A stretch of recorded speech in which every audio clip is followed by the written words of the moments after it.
Hello friends, तो आज की इस वीडियो में हम लोग डिस्कस करने वाले हैं एनपीओ के कुछ मोस्ट इम्पॉर्टेंट एमसीक्यूज। ठीक है, तो ध्यान से वीडियो के लास्ट तक बने रहिएगा। तो चलिए स्टार्ट करते हैं। पहला क्वेश्चन देखते हैं। इसमें इनकम एंड एक्सपेंडिचर अकाउंट है, इसमें हो जाएगा C number nominal account. Income expenditure account एक नॉमिनल अकाउंट है। अगला क्वेश्चन, प्राप्ति और भुगतान खाता किस प्रकार का खाता है? तो ये एक रियल अकाउंट है, ये वास्तविक खाता है। Receipt and payment account is a real account. Next question, which of the following is not a non for profit organisation? इसमें हो जाएगा आंसर नंबर सी, मारुति उद्योग। ठीक है। अगला क्वेश्चन, गैर व्यापारिक संस्थाओं के वित्तीय विवरण में शामिल होते हैं receipt and payment account, income and expenditure account और बैलेंस शीट। इसमें तीनों आंसर होगा, तो इसका आंसर हो जाएगा D number, all of the above. अगला देखते हैं, आय व्यय किस प्रकार का खाता है? What type of account is income and expenditure account? देखिए सेमी क्वेश्चन पहला वाला है, बस इसको थोड़ा सा चेंज कर दिया है, तो ये भी नॉमिनल अकाउंट है, इसका आंसर। नेक्स्ट क्वेश्चन, आय तथा व्यय खाता किसके द्वारा तैयार किया जाता है? तो इसका जिसका जो ऑप्शन दिया हुआ है इसमें से आपका हो जाएगा विद्यालय यानी स्कूल द्वारा। नेक्स्ट, आय तथा व्यय खाता सामान्यतया दिखाता है, कौन दिखाता है? सरप्लस। ठीक है, जो आय व्यय एक्सपेंडिचर, इनकम एंड एक्सपेंडिचर दिखाया जाता है वो सरप्लस में दिखाया जाता है। ठीक है। अलाभकारी संस्थाओं के आय का मुख्य स्रोत है सब्सक्रिप्शन, गवर्नमेंट ग्रांट्स, डोनेशन। तो इसमें तीनों हो जाएगा, तो इसका आंसर हो जाएगा D number, all of the above. आजीवन सदस्यता शुल्क को मानना चाहिए क्या? लाइबिलिटी, एसेट्स, इनकम या एक्सपेंडिचर? इसका आंसर हो जाएगा ए नंबर, लाइबिलिटी।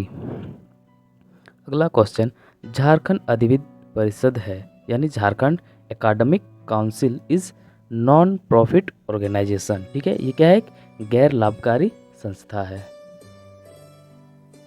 अदत्त चंदे को दिखाया जाता है यानी आउटस्टैंडिंग। ठीक है, अदत्त चंदे means outstanding subscriptions are show in, ये asset side, payment side, liability side या नॉन ऑफ दिस? तो इसका आंसर हो जाएगा ए नंबर, एसेट साइड। अगला क्वेश्चन, गैर व्यापारिक संस्थाओं में देताओं पर परिसंपत्तियों के अधिक्य को कहते हैं कैपिटल फंड कहते हैं। ठीक है, आंसर ए नंबर होगा। पूंजी निधि यानी capital fund is equal to assets minus liability, assets plus liability, total assets या कैपिटल माइनस लाइबिलिटी? तो इसका आंसर हो जाएगा A number, assets minus liability.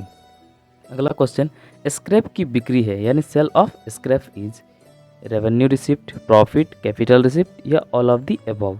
तो इसका आंसर हो जाएगा ए नंबर, रेवेन्यू रिसिप्ट। निम्न में कौन गैर रोकड़ मद नहीं है? निम्न में कौन गैर रोकड़ मद है? डेप्रिसिएशन, आउटस्टैंडिंग एक्सपेंसेस या एक्रूड इनकम? तो इसका आंसर हो जाएगा तीनों यानी ऑल ऑफ दी अबव। प्राप्ति एवं भुगतान खाता में लिखे जाते हैं, मतलब receipt and payment account record transactions of capital nature only, revenue nature only या बोथ ए एंड बी या नॉन ऑफ दिस? तो इसका आंसर हो जाएगा B number, revenue nature only. ठीक है, केवल आयगत प्रकृति वाले। अगला क्वेश्चन, एक गैर व्यापारिक संस्था के लिए वेतन का भुगतान होता है, ये क्या है? एन इनकम, एन एसेट्स या एन एक्सपेंसेस या नॉन ऑफ दिस? तो इसका आंसर हो जाएगा सी नंबर, एन एक्सपेंसेस। मैच कोष से संबंधित आय एवं व्यय को दिखाया जाता है। ठीक है, मैच कोष फंड है, ये मैच फंड बोलते हैं जिसको इंग्लिश से। ठीक है, income and expenses related to the match fund is so in income and expenditure account, asset side of the balance sheet या liability side of balance sheet या नॉन ऑफ दिस? तो इसका आंसर हो जाएगा C number, liability side of the balance sheet. पुराने अखबार की बिक्री यानी sale of old newspaper, revenue receipt, revenue expenditure या कैपिटल एक्सपेंडिचर?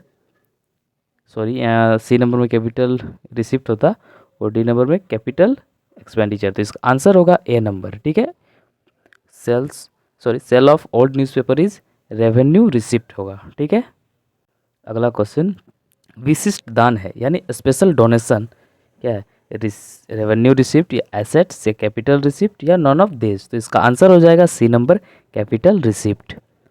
अगला क्वेश्चन, सामान्य दान है यानी general donation is revenue receipt, assets, capital receipt या नॉन ऑफ दिस। तो इसका आंसर हो जाएगा ए नंबर रेवेन्यू रिसिप्ट। चालू वर्ष के दौरान अग्रिम प्राप्त चंदे क्या है यानी what is the subscription received in advance during the current year. Assets है कि लाइबिलिटी है कि लाइबिलिटी एसेट्स दोनों है या इनमें से कोई नहीं। तो इसका आंसर हो जाएगा बी नंबर लाइबिलिटी है, यह एक लाइबिलिटी है। ठीक है, वसीयत को मानना चाहिए।